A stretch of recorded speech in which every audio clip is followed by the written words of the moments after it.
Nah, kenapa semuanya harus berhenti bayar? Sini saya ceritakan sama Anda semuanya. Buat teman-teman semuanya, Anda simakin baik-baik. OJK sebelum dia mengeluarkan izin dari pinjol, OJK ini tidak sia-sia teman-teman semuanya. Dia tidak sembarangan mengeluarkan izin pinjol. Segala aturan dia terbitkan. Yang paling pertama, yang paling familiar adalah tentang wajib menagih 90 hari. Ya, OJK menerbitkan POJK-nya. OJK di sana menyampaikan pinjol cuman boleh melakukan penagihan selama 90 hari. Lewat dari 90 hari, pinjol harus berhenti menagih. Pasti teman-teman sudah sering dong mendengar hal-hal seperti itu tentang wajib menagih 90 hari. Ada juga orang yang selalu bertanya, "Bang, apakah setelah 90 hari hutang kita akan hangus? Bang, apakah setelah 90 hari DC akan turun?" Itu kan karena Anda membaca dari ketentuan aturan yang ada ini. Oke, saya luruskan. Wajib menagih 90 hari memang dikeluarkan oleh OJK. Ya, di awal orang-orang beranggapan setelah aturan ini diterbitkan, pinjol yang ada di Indonesia itu akan berguguran. Karena mereka ada batas waktu tertentu, mereka cuma boleh melakukan penagihan selama 90 hari. Lewat dari 90 hari, mereka tidak bisa lagi melakukan penagihan. Habis itu, aturan ini disambung oleh Asosiasi Fintech Penanam Bersama Indonesia. Setelah 90 hari, ternyata pinjol mempunyai dua opsi. Bekerja sama dengan pihak ketiga, menjalin kerjasama dengan lawyer. Yang terjadi sampai detik ini adalah pinjol tidak menjalin kerjasama dengan lawyer, menjatuhkan Anda ke wan prestasi atau memproses Anda ke jalur hukum, tapi pinjol lebih menjalin kerjasama dengan pihak ketiga untuk melanjutkan sesi penagihan.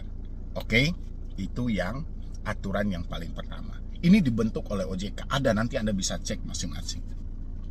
Habis itu OJK juga mempertegas lagi soal aturan. Seiring waktu berjalan makin marak, ya kan? Penagihan yang kasar, penagihan yang tidak manusiawi, mengandung sara, intimidasi dan segala macam. OJK mengatur ya tentang regulasi cara pemberian pinjaman dan apa-apa saja yang boleh diambil dan tidak boleh diambil sama sekali. Sampai OJK membentuk satu program namanya Camilan. Kamera, mikrofon, lokasi.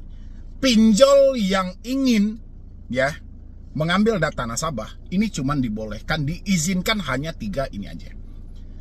Camilan, kamera ya untuk Anda foto selfie, mengirimkan foto KTP, habis itu mikrofon untuk Anda membaca sebuah perjanjian atau mendengarkan suara Anda yang menyatakan Anda bukan robot, habis itu lokasi ya, menyesuaikan antara alamat KTP dengan domisili tempat pengajuan. Oke, yang terjadi dalam hal ini teman-teman semua paham ya. Mungkin beberapa pinjol ada yang mengikuti aturan ini, tapi kebanyakan tidak.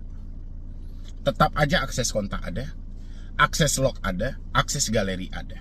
Padahal aturan ini ada. Nanti Anda juga bisa cek, scroll di Google atau dalam web OJK sendiri tentang camilan. Apa saja yang disebut dengan camilan? Kamera, mikrofon, lokasi.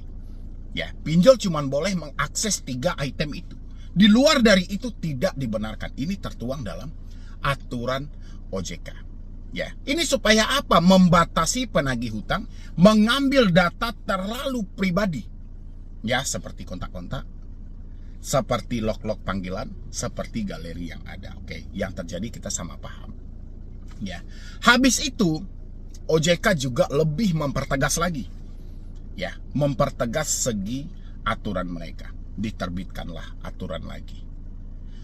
Pihak ketiga yang menjalin kerjasama dengan pelaku usaha jasa keuangan non-bank. Ya, yang mana ini dia mewakilkan suatu perusahaan untuk menjemput suatu tagihan, itu harus dilengkapi. Ada IDKAR, ada surat kuasa, ada sertifikat profesi di bidang penagihan, dan ada juga kalau dia leasing ada sertifikat jaminan fidusia. Ya, ini 4 opsi yang harus dipenuhi. Untuk pinjol 3 ini harus dipenuhi. Praktek yang terjadi di lapangan sesuai apa tidak? Ya, Itu teman-teman yang menilai. Habis itu seiring waktu berjalan ya, melampaui tahun 2020, OJK menerbitkan lagi POJK nomor 19 tahun 2023. Ini paket lengkap semuanya teman-teman. Disinilah poinnya kenapa hutang Anda itu tidak layak untuk dibayar lagi. Silahkan berhenti, nggak ada masalah.